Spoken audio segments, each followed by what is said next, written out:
Gracias, Tito, más una vez. Próximo slide. Tenemos nuestra, como ayer hemos hablado, nuestra clínica en São Paulo, Centro de Gastrocirugía y Obesidad. Es una sucursal de la Gastro Benzo Center. He tenido el placer de trabajar con el doctor Almino durante 12 años en la clínica. Próximo slide. Y de ahí les traigo una experiencia de más o menos de más de 12.000 cirugías en todo este tiempo, donde hemos podido ver diferentes tipos de complicaciones. Antes de hablar específicamente de hernia interna, es importante que yo cite los principales problemas y complicaciones que tenemos en cirugía bariátrica. Una de las primeras, fístula, escapes, fístula, son complicaciones graves que cuando no se los maneja adecuadamente los pacientes pueden entrar en shock séptico y difícilmente revertirlos, más de 80% de mortalidad. Tenemos sangramientos, obstrucciones intestinales, tanto al postoperatorio inmediato como tardío. Sangramiento puede aparecer tardíamente como hemorragias digestivas, por úlceras marginales, inclusive hasta perforaciones de las anastomosis de la gastro y anastomosis, o como también del estómago excluso, que es difícil diagnóstico. Muchas veces nos deparamos simplemente con un cuadro hemorrágico, haces todos los exámenes, colonoscopía, endoscopía, no encuentras nada, y por exclusión diagnóstica te imaginas que sea en el estómago excluso, entonces hay que iniciar el tratamiento. Nosotros siempre guardamos y pedimos a los pacientes que tomen siempre inhibidores de bomba protónica por lo menos 3-4 meses postoperatorio, y a cualquier momento que el paciente reclame de algún síntoma gástrico, nos preocupamos siempre en hacer una endoscopía con el objetivo de encontrar algunas alteraciones y tratar. Es muy importante tratar esa parte con inhibidores de bomba protónica. Trombosis, tromboembolismo, está muy relacionado al tiempo cirúrgico. Tengo entendido así que cirugías bariátricas arriba de 4 horas, estas complicaciones pueden existir con más frecuencia. Entonces la cirugía bariátrica es una cirugía programada que tiene que ser ejecutada de manera sistemática, rápida. El paciente tiene que despertar lo más breve posible, si es posible al mismo día comenzar a andar, caminar, para prevenir estas complicaciones, como muy bien todos ustedes lo saben, porque en las diferentes cirugías que hacemos, que todos ustedes hacen también lo mismo, para prevenir esos tipos de problemas. Usamos medias elásticas, botas neumáticas, y la mejor forma de prevenir esto es pedir para los pacientes una deambulación precoz. Con relación a hernias internas, que voy a desarrollar un poco más adelante, paso para estenosis de la anastomosis. En un inicio teníamos una frecuencia de 6-7% de subestenosis de la gastro y anastomosis. Siempre lo hacemos calibrada con una sonda de Fouché de 32 French, y inicialmente utilizábamos un hilo inabsorbible, polifilamentado, y creo que esto era el motivo de tener una reacción tecidual del tejido, y había una reacción tan importante que en muchos casos tenían 1 milímetro de pasaje, y entonces todo aquel tratamiento de dilatación con balones de presión o de Savary, como muy bien ayer lo explicó el doctor aquí. Las hemorragias digestivas, como ya habíamos citado. Migración de anillo, a un principio nos fue recomendado por el profesor Garrido, quien fue uno de los pioneros que trajo la cirugía a Brasil en la década de 50, 60, 70. Ustedes muy bien saben que esta cirugía comenzó con doctor Peine, doctor Mason, y con sus primeras técnicas, pero por la década de 80 el profesor Chait, uno de los profesores titulares del Hospital de Clínicas, hizo los primeros trabajos, los primeros tratamientos en cirugía bariátrica, y luego enseguida el doctor Garrido fue el pionero. Como a un inicio había charlado, cuando se propone una nueva técnica cirúrgica, siempre hay dificultades, comentarios y a veces no, una vez doctor Garrido nos dijo que al inicio lo trataban de loco porque cómo se concebía, ¿no?, hacer una cirugía para tratar un gordo, ¿no?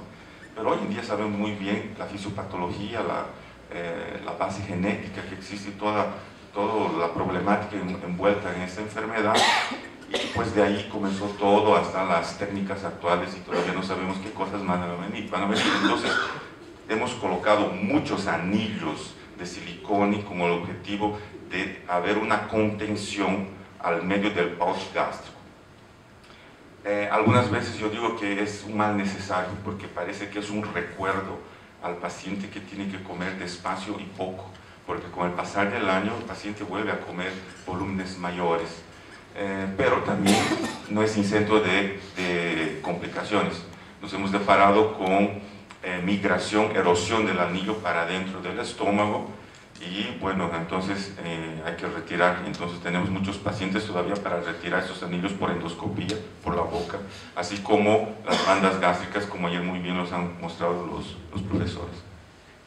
Lesiones inadvertidas, coloqué eso porque la cirugía laparoscópica tiene que ser una cirugía calma, programada, tranquila, paso a paso, utilizando instrumentos adecuados, no instrumentos improvisados. Entonces, para hacer una bariátrica tienes que tener pinzas de aprehensión delicada, son pinzas planas que no causan traumatismos. Entonces, hacer, por ejemplo, una cirugía bariátrica, creo, con pinzas graspers, que tengan dientes, que sean traumáticas, con seguridad vas a tener lesiones inadvertidas. Puede ser que tú no veas al momento, a ojo vivo, pero al segundo o tercer día probablemente te vas a sorprender con algunas fugas, el reno tal vez te va a mostrar una salida de bili y así por delante. Inversión de ACC, como hacemos el bypass simplificado y toda la cirugía es en el piso superior del abdomen, entonces tenemos que contar muy bien desde el ángulo de TRAX. Entonces lo que queda a la derecha es la asa biliopancreática, lo que queda a la izquierda es el asa alimentaria, y en ese momento tú puedes invertir las asas. Entonces al día siguiente de la cirugía tú puedes sorprenderte y tu paciente está vomitando bili. Entonces el circuito está del TRAX directo al estómago y vomitando por la boca. Entonces tienes que reoperar y deshacer todo y hacer otra cirugía. Entonces es muy importante y ese es el momento que no puedes sacar los ojos del monitor. Bueno, vamos, próximo slide por favor. Descubrir, diagnosticar un abdomen con hernia interna en pacientes de cirugía bariátrica es algo muy difícil, es un desafío, y eso porque todavía no tenemos mucha experiencia allá en Brasil. Entonces los hospitales de emergencia, los médicos que están en la guardia todavía no tienen el feeling de poder detectar estos problemas. Muchas veces el paciente no tiene manifestaciones así exactas para poder definir y decir es una hernia interna y hay que operar, y eso se transforma a veces en una tragedia y la mortalidad es alta. Entonces, como muy bien ayer Almino dijo, que no se puede concebir que una cirugía que tiene menos de 0,2% de mortalidad venga a tener 6 a 7% de problemas de mortalidad con hernia interna. Entonces tenemos que comenzar a entrenar a nuestros colegas, nuestros médicos que están en la puerta de los hospitales de emergencia para poder detectar o por lo menos desconfiar y saber llamar a la persona habilitada. Bueno, dolor abdominal normalmente no existe, o es muy fuerte y desaparece y así el paciente te dice. Más una cosa que siempre llama la atención, que el paciente te dice que tiene dolor después de la comida o 1 hora después de la comida o cuando toma por lo menos un copo de agua, y es un dolor fuerte, y eso te llama la atención, pues como tiene un dolor tan fuerte simplemente por tomar 2 o 3 sorbos de agua, no debe ser nada, pero es un síntoma. Otras veces el paciente te llama y te dice, doctor, ya he ido 3 veces al hospital, me han hecho todos los exámenes y nada está alterado, pero sigo teniendo dolor. Esto es un síntoma. tú ya puedes pensar, ya se fue 3, 4 veces, le hicieron todos los medicamentos, todos los exámenes y todos los resultados eran normales. La primera cosa que tiene que tener en la cabeza es una hernia interna. El diagnóstico normalmente es por exclusión. Distensión abdominal no es muy poco perceptible porque como tienen un abdomen avental, entonces la palpación a veces confunde mucho, pero el timpanismo es presente y a veces es más del lado derecho porque las asas se pasan del lado izquierdo del paciente al lado derecho por el espacio de Petersen. Náuseas normalmente tienen, pero no consiguen vomitar, justamente porque hay una asa exclusa, la biliopancreática, y el estómago es muy resistente. Entonces a veces también el estómago se infla y mantiene los líquidos, y entonces el paciente no vomita. Pero aquella torsión del mesenterio, aquella torsión de los vasos hace que sienta dolor. Entonces en cuanto está echado y sin hacer nada, no tiene ni un síntoma. Y cuando toma un poco de agua, un dolor fuerte y luego pasa. Los signos vitales siempre están normales, no tienen fiebre, no tienen taquicardia al inicio, pero cuando ya se diagnostica tardíamente y hay necrosis intestinal, ahí ya es un cuadro séptico. O sea, eso es lo que debemos evitar, porque es trágico. A veces tú te encuentras con que todo el intestino está necrosado, o toda la asa biliopancreática está necrosada.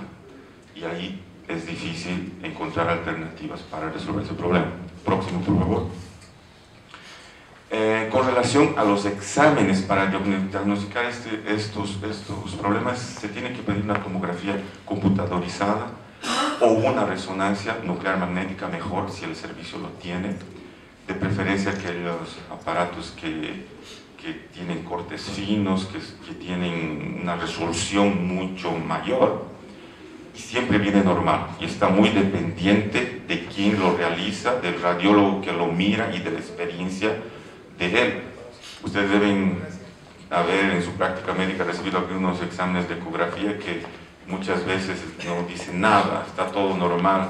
A veces decimos que Steve Wonder estuvo por ahí haciendo la ecografía, pero hay que saber ver muy bien estos exámenes de imagen porque hay 3 situaciones indirectas que nos llaman mucho la atención y que están relacionados a hernia interna. Una de ellas es paniculitis, mesenteritis, hipertrofia ganglionar. La hipertrofia ganglionar, los ganglios mesentéricos están muy hipertrofiados y eso es por el sufrimiento del mesenterio. Y no es algo común, ¿no? De encontrar.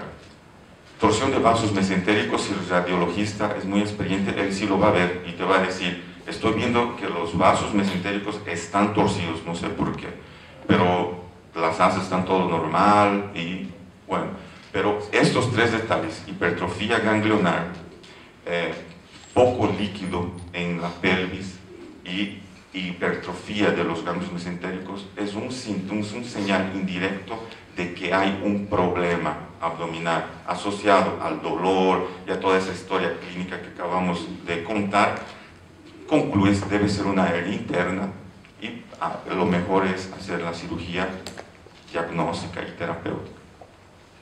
Normalmente los exámenes laboratoriales vienen normales, no tienen anemia, no tienen leucocitosis, PCR a veces poco aumentado, amilasa en pocas situaciones está aumentada, principalmente cuando la asa biliar está dentro del espacio, dentro de la hernia, y los líquidos biliares no pasan por ahí, refluyen hasta el estómago y eso a veces estimula un proceso de pancreatitis. No es común ver, pero a veces he visto 2 pacientes hasta ahora cuya amilasa estaba arriba de 2000, 2500, 2800 y no tenía cálculo, nada, simplemente porque el asa biliopancreática estaba herniada y todos los líquidos estaban volviendo al contrario. Después de todo eso, entonces, mismo así está todo normal, puedes hacer una laparoscopía diagnóstica, así como nuestra práctica médica diaria, mejor hacer una apendicitis blanca, no sé si así llaman, por aquí de que no hacer nada y que se transforme en algo peor. En hernia interna tenemos el mismo raciocinio. Si el paciente te reclama continuamente, tiene dolor, va muchísimas veces a la urgencia, regresa, va a tu consultorio, te llama 5 veces al día, varios días, es mejor que tú hagas una laparoscopia diagnóstica, una óptica de 5 milímetros, tú ves si está todo bien, ves otros detalles, ves si tu cirugía está bien, y si tú diagnosticas una hernia ya lo resuelves, o si no, ya resolviste y puedes decirle, oye, no tienes nada, debe ser una distensión, algún problema alimentario, otras cosas vamos a tratar, pero estás tranquilo que no tienes un problema de hernia interna y que se puede transformar en algo mayor. Próximo. Bueno, ¿tienes el apuntador?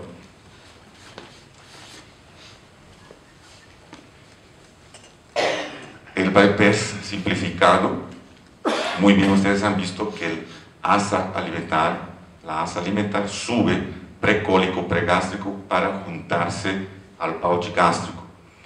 Entre el colon transverso, el mesocolon transverso, hay un espacio virtual. Cuando el paciente tiene 100 y pocos kilos, este espacio está cerrado por la gordura mesentérica. Y cuando el paciente pierde 50, 70 kilos, este espacio aparece y es muy grande, muy grande. Entonces, por eso que la hernia interna normalmente aparece tardíamente, al año, a los 2 años, a los 3 años. Entonces todo el seguimiento biliopancreático pasa para el otro lado por el espacio mesentérico, y es ahí que tú ves toda la torsión de los vasos mesentéricos y aquel dolor justamente cuando el paciente se alimenta. Entonces es este espacio que en la cirugía tenemos que cerrar, y también esta otra brecha mesentérica cuando haces la yeyuno anastomosis. Cerrando estos espacios, tú estás garantizando que no vas a tener más ese problema de hernia interna. Próximo, por favor. Siempre que es posible, esa información del doctor Armino es importante, porque hay también situaciones donde no consigues visualizar adecuadamente este espacio por adherencias, mucha gordura visceral, el epiplom, el avental, el epiplom muy grande, muy espeso, y a veces no lo cierras bien. Yo tengo una idea muy mía que a veces cerrarlo mal es mejor no cerrarlo y después resolverlo. A veces los pacientes tienen colelitieses y con seguridad 4 meses, 6 meses después los vas a operar, y ahí tú aprovechas para cerrarlos. Pero siempre, y la mayoría de las veces que sea posible, 100% de las veces, tenemos que cerrar el espacio de Petersen. Aquí tenemos una asa, donde, mira, esta es la yeyuno anastomosis, está totalmente torcida, contraria, está del lado derecho del paciente. Este seguimiento intestinal tendría que estar del lado izquierdo, entonces se pasó por ese espacio que no cerramos. Próximo, por favor. Esta es una tomografía, ¿no?, que aquí detectamos esa torsión mesentérica, esa torsión de vasos mesentéricos. Ya lo hemos mostrado ayer también. Próximo. Aquí una fotografía de una laparoscopía, mostrándoles cuando el paciente perdió bastante peso, que ese espacio que inicialmente no se veía muy bien por la gordura mesentérica es un espacio amplio, y por aquí el asa biliopancreática se aprovecha y pasa todo al otro lado. Aquí cerrando el espacio, es una sutura continua con hilo inabsorbible.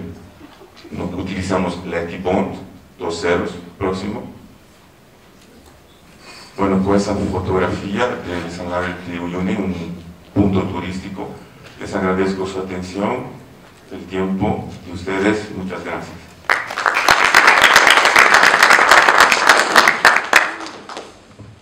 Quisiera hacer una pregunta a todos los cirujanos bariátricos. Mencionó el doctor Garrido, tuve la oportunidad de formarme con él en cirugía bariátrica en San Pablo, y hay cirujanos que en forma sistemática cierran la brecha mesentérica para evitar precisamente las hernias internas, y hay cirujanos que no cierran el espacio Petersen. Quisiera saber la opinión de los doctores.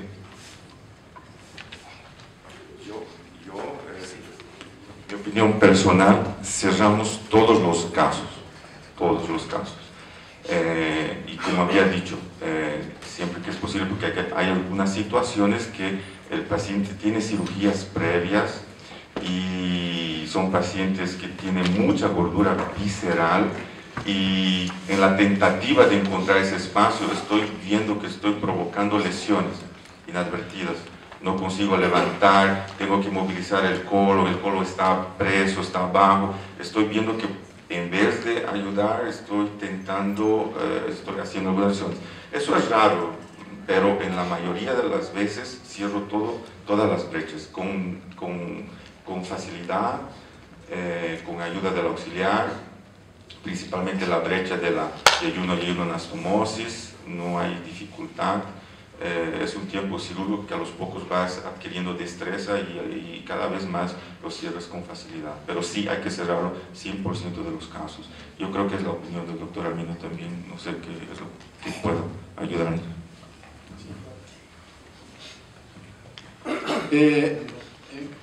¿Qué importancia viene, Camilo, para cerrar las brechas?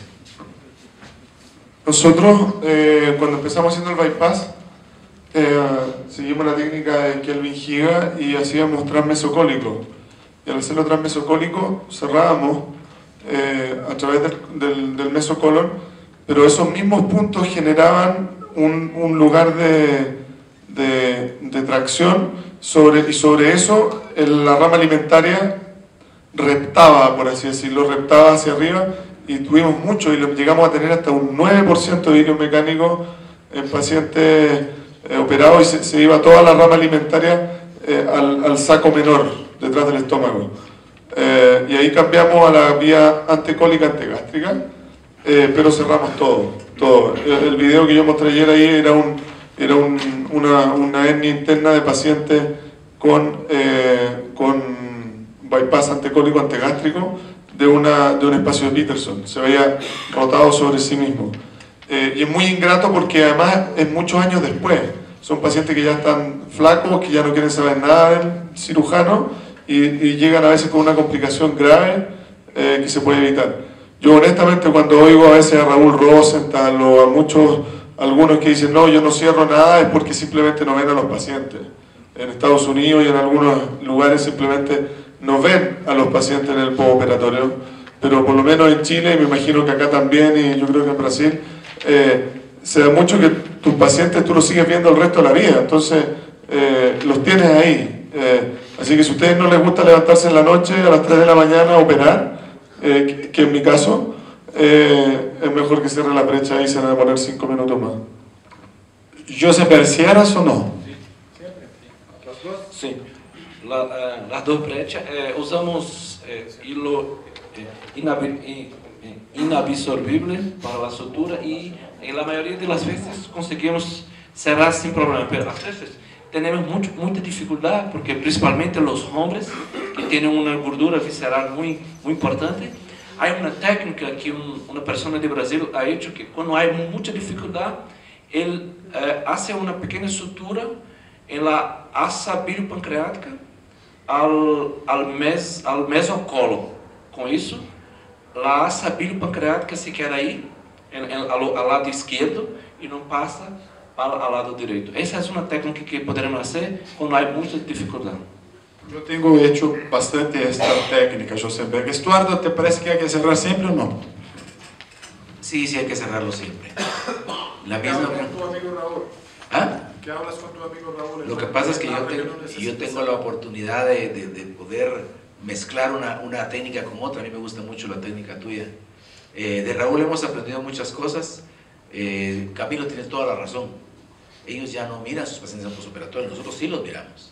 Y gracias a Dios no nos hemos tenido que levantar en la madrugada. Tengo una anécdota porque hubo un paciente de nosotros que, como dijiste hace un momentito, a pesar de que se cierra el espacio, puede ocurrir. Y mi paciente estaba en Costa Rica y Jacobo Safrani tuvo que entrar a resolver la situación.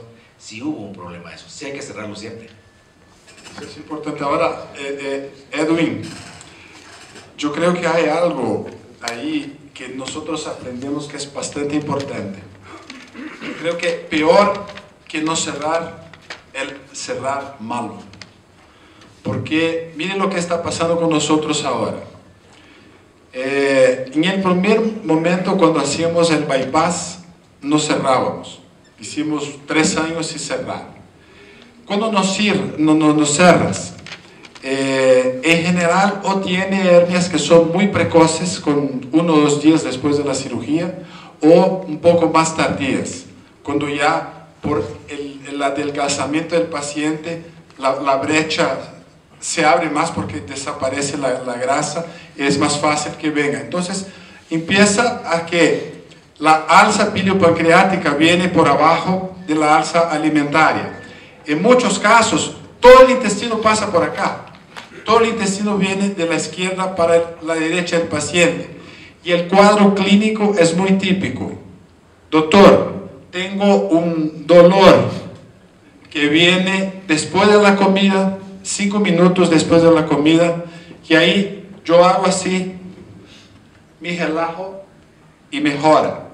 Y así el paciente está por meses, hasta que hace una oclusión total en algún momento.